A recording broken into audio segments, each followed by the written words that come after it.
sou o Rafael, psicólogo, e o Nagi é o mestre de Blue Lock, sem o esforço do Lionel. Hoje a reflexão é sobre Nagi Seishiro. Tem spoiler de todo o anime de Blue Lock. Vamos lá.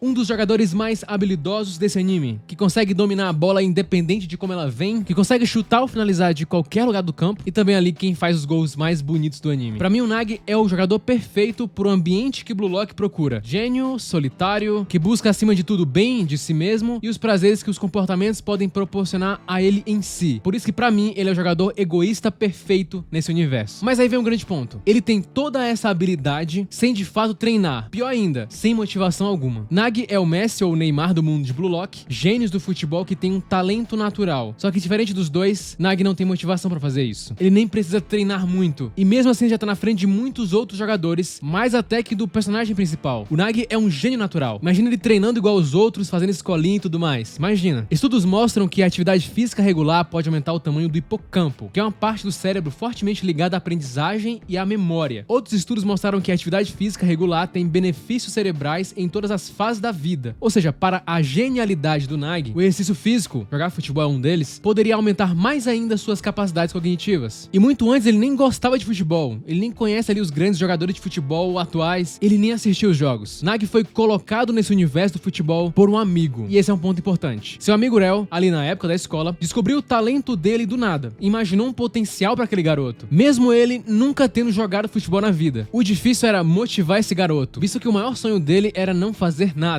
não trabalhar. Tudo para o Nagi se torna chato de alguma forma. É como se tudo fosse entediante para ele. E nesse dia que o Rel descobre a habilidade do Nagi, que os dois começam a amizade, com o Nagi também pedindo dinheiro para ele, né? Nagi, na verdade, tem um comportamento de profunda preguiça. Basicamente, estamos sendo preguiçosos se há algo que devemos fazer, mas estamos relutantes em fazer por causa do esforço envolvido. E com isso fazemos isso mal, ou fazemos algo menos extenuante ou menos chato, ou apenas permanecemos ociosos, como é o caso do Nagi. Em outras palavras, estamos sendo preguiçosos se nossa motivação para nos poupar esforços supera a nossa motivação para fazer a coisa certa, melhor ou esperada, entende? Então quando você sente preguiça, tem um sistema ali lutando dentro de você, que poderia ser também uma profunda sensação de tédio. O tédio é uma condição psicológica que reflete uma situação da vida real em que não estamos envolvidos pela atividade que estamos realizando ou pelo ambiente que nos rodeia. Quando nos sentimos entediados, o tempo geralmente passa devagar e temos uma enorme dificuldade em manter o foco. Em 1960, o escritor italiano Alberto Moravia publicou seu romance intitulado Tédio. Segundo o Dino, o protagonista da história, o tédio não é simplesmente o oposto da diversão. Ele fala: o sentimento de tédio se origina para mim em um sentido de uma realidade que é insuficiente, ou de qualquer forma incapaz de me convencer de sua própria existência efetiva. Em essência, o que o Dino experimenta é um completo fracasso em estabelecer dimensões significativas com a realidade que o rodeia. E é o que o Nagi parece sentir também. E tudo que envolve esforço pro Nagi faz ele não se animar com aquilo. Nagi não é automotivado, não tem aquela motivação intrínseca. Por isso que o Rel tem que puxar ele para o futebol. E o Nagi é movido por essa promessa de sentir que vai ter prazer ou algum benefício em praticar esse esporte. No começo ali, totalmente empurrado pelo Rel, o Nagi faz as coisas dentro de campo esperando uma ordem de seu amigo. Na verdade, um é meio que dependente do outro. Ambos dependentes emocionalmente um do outro de formas distintas. Nagi, por exemplo, sempre fica esperando indicações e sugestões do Rel, do que ele tem que fazer no campo. E o seu amigo coloca muita expectativa nele. O Rel, inclusive, mostra mais dependência ainda do que o Nagi, já que ele faz tudo para o seu amigo continuar jogando com ele. Então carrega ele nas costas porque ele tem preguiça de andar, preguiça de comer e obviamente de jogar futebol. Para o Rel, a presença do Nagi tinha trazido um novo significado para ele, e ele não queria perder isso. E para o Nagi, o Rel é alguém que está dando uma nova visão para a vida dele, tirando ele da preguiça. Embora a preguiça pareça ter estado conosco desde nossos primeiros ancestrais, essa falta de inclinação à atividade não se limita aos seres humanos. Em vez disso, de mamíferos maiores, como o Homo sapiens, até o reino animal, até pequenos insetos, alguns organismos se comportam de forma mais preguiçosa do que seus pares. Todos nós já sentimos preguiça em algum momento. Uma coisa é sentir, outra coisa é dar voz a esse comportamento, como acontece com o Nagi. O cérebro das pessoas que são mais propensas ao tédio reagem diferente em relação às pessoas que são menos propensas a sentir o tédio. O pesquisador Sami Peroni e seus colegas descobriram isso em um estudo. Entre suas descobertas, aqueles que experimentam o tédio com maior frequência tendem a ter mais ansiedade e são mais propensos à depressão. E também que a grande diferença diferença entre as pessoas que sentem muito tédio e as que sentem menos é como elas reagem a uma situação chata. Ou seja, a reação da pessoa ao tédio faz total diferença. Ou seja, fazer coisas que o mantenham engajado, em vez de se concentrar em quão entediado você está, é de fato útil, coisa que o Nag está fazendo agora. Estudos em neurociência respaldam isso. Uma delas trazida no magistral livro do Dr. Daniel Kahneman, Rápido e Devagar. A pesquisa cognitiva indica que o comportamento preguiçoso visível que vemos do lado de fora é espelhado pelo pensamento preguiçoso do lado de dentro. Até mesmo nossos cérebros são preguiçosos. Nossos cérebros, de fato, se esforçam invisivelmente para amenizar o esforço cognitivo durante o dia, usando heurísticas subconscientes, vieses e atalhos mentais, apesar dos problemas, erros e conflitos muitas vezes causados pelo pensamento preguiçoso. É um mecanismo ali de poupar energia. O Nag simplesmente não gosta de treinar, tanto quando ele tem que treinar, o pessoal reclama que ele treina pouco. Não é de um gaúcho, né? O problema é que a preguiça causa danos na gente. Para ser mais específico, a preguiça pode gerar uma inatividade física que contribui para mais de 40 doenças crônicas. Então o Nag tem esse comportamento exagerado de preguiça, mas por detrás de uma preguiça tem ali uma desmotivação. Na verdade, ele é bastante desmotivado, até mesmo com as questões que ele gosta. E mesmo ele tendo sucesso no futebol, ele no começo ali não tem muita motivação para ir além. Porque pelo fato de ele ser um gênio, ter muita habilidade, ele consegue ir vencendo e atingindo os objetivos sem treinar. Isso de alguma forma vai minando a vontade dele de treinar. Só que esse esporte vai trazer novos conceitos para ele. O Nag é inteligente. Imagina você calcular de forma inconsciente o peso da bola, a pressão que você deve exercer no seu pé para você dominar ela, tudo isso de forma rápida. O Nag faz isso muito bem. O pesquisador Todd McRoy liderou um estudo onde eles acharam uma correlação inversa entre o alto QI e o tédio. Pessoas com o QI mais alto costumam sentir menos tédio. Qual o motivo disso? Elas costumam ficar mais imersas em seus próprios pensamentos, fazem isso com maior facilidade e isso por si só já estimula e motiva a pessoa. Já as pessoas com um menor QI precisariam realizar um maior número de atividades que de alguma forma orientam sua atenção para preencher seu dia e estimular suas atividades. Então alguém na mesma situação do Nag, sentindo-se desmotivado com tudo, poderia ter algum outro tipo de questão a ser tratada. Teria que entender de onde vem essa apatia, essa desmotivação. A partida que ele perde pro Izag é uma partida intensa e ele fala por El que o futebol é até legal. Naquele momento ele sente um pouco de motivação. Ele começava a criar um estímulo ali para se esforçar, percebendo que o seu objetivo final não seria atingido se ele continuasse da mesma maneira. Como o famoso escritor Stephen King costumava dizer, o que separa o indivíduo talentoso do bem-sucedido é muito trabalho duro. Estudos como o do pesquisador Anders Ericsson mostram que o trabalho duro, ou seja, a prática intencional e focada, pode ofuscar a capacidade inata em muitas áreas diferentes da nossa vida. Nag basicamente se vê sem escolha, a não ser ir atrás, se esforçar para atingir o seu objetivo. E o que motiva ele em um determinado momento é justamente ele não querer sentir o fracasso novamente, que ele tinha sentido por ter perdido a partida anterior, por ter perdido pro Izag. E o contexto desse personagem é isso. Ele vai descobrindo novas sensações por se esforçar. Primeiro ele começa a descobrir uma nova fonte de motivação, que é o futebol, e depois sente a frustração por ver o seu esforço não ser recompensado quando ele perde. E isso mexe com ele. E o objetivo dele é justamente entender isso. E essa busca dele que faz ele se separar do Rel, mostrando que ele não se importava também muito com a amizade dele. Não é que ele não se importava, ele tava pensando primeiro nele. Basicamente isso. Egoísmo reina nesse anime, né? O que deixa o Rel muito chateado e bastante obcecado com essa situação. A relação de amizade entre os dois é algo bem complicado. Então ele tira o Rel do foco e coloca esse foco no Izag. Alguém não tão habilidoso quanto ele, mas bastante motivado. Ele percebe que o Izag tá evoluindo rapidamente. E ele foi para o time dele porque ele acreditava que isso poderia fazer ele evoluir mais como jogador. E fazer ele gostar mais ainda de futebol, talvez. Inclusive o Nag começa a colocar uma pressão até no Izag para ele não desistir. Não porque ele queria ajudar o Izag, mas porque ele acabou de depositar muita confiança em alguém. Ou seja, ele mais uma vez está sendo egoísta e levando a máxima do anime pra frente. Ao mesmo tempo também que ele mostra ali um pouco de controle sobre a própria vida. Ele começa a decidir por conta própria ao invés de esperar tudo pelo Rel. Ou seja, consequentemente, existe uma expectativa de ver a preguiça do Nag caindo com o tempo, à medida que ele encontra mais sentido com o futebol. Tem outros fatores psicológicos que podem levar à preguiça, dentre eles o medo e a desesperança. Algumas pessoas temem se sair bem, ou não têm autoestima suficiente para se sentirem confortáveis com o fato de irem bem em alguma coisa. E a preguiça é a sua maneira de se sabotar. Outras pessoas não temem o sucesso, mas o fracasso. E a preguiça é preferível ao fracasso porque te tira da responsabilidade, criando frases como, não é o que eu tenha falhado, mas sim que eu nunca tentei. Nag nem tentava o mundo do futebol, porque ele por si só já definia isso como sendo chato e cansativo, o que provou ser o contrário quando ele começou a jogar. Algumas pessoas são preguiçosas porque entendem sua situação como sendo tão desesperadora que não podem nem começar a pensar nisso, muito menos fazer algo sobre isso. TDAH, por exemplo. O TDAH pode minar a motivação de uma pessoa absurdamente, visto que ele causa alguns déficits na função executiva. O funcionamento executivo é a capacidade de planejar, lembrar instruções e realizar tarefas até a conclusão. Se você tem TDAH, isso pode ser especialmente desafiador para você, fazendo parecer que você não tem motivação motivação. Ou seja, existem vários fatores que poderiam estar em alguém que teria esse mesmo comportamento do Nag. O esforço sustentado poderia ser uma saída para o Nag. Nossa capacidade de trabalhar firme, de sustentar o esforço em qualquer tarefa, requer um sentimento de realização ou progresso ao longo do caminho e alguma confiança em nosso eventual sucesso. Você vai se esforçando, percebendo o benefício e aquilo te motiva a continuar. Com o esforço vem grandes vitórias e uma ótima sensação que aquilo acaba trazendo. Mas também com o esforço vem as expectativas quebradas. A sensação de que seu esforço não foi o suficiente. E é isso que o Nag sentiu ali após começar a levar o futebol mais a sério. O curioso é que todo mundo queria ter as habilidades do Nag. Já ele tem, porém não coloca o esforço necessário para melhorar como os outros. O ser humano não é simples assim. Como eu tenho observado, como eu tenho visto constantemente, as coisas na vida que são melhores para nós geralmente não vêm naturalmente. Temos que superar a resistência e os obstáculos para implementar bons hábitos e escolhas. Por muitos anos eu esperei que a vontade de ir pra academia aparecesse pra mim do nada, ou a vontade de se alimentar bem. Como a história do Nag mostra, a vontade pode talvez nunca vir. Graças ao estímulo do seu amigo, ele criou forças para tentar encontrar novos objetivos que poderiam trazer alegria a ele. Por isso não espere até que você se sinta suficientemente motivado, pois esse momento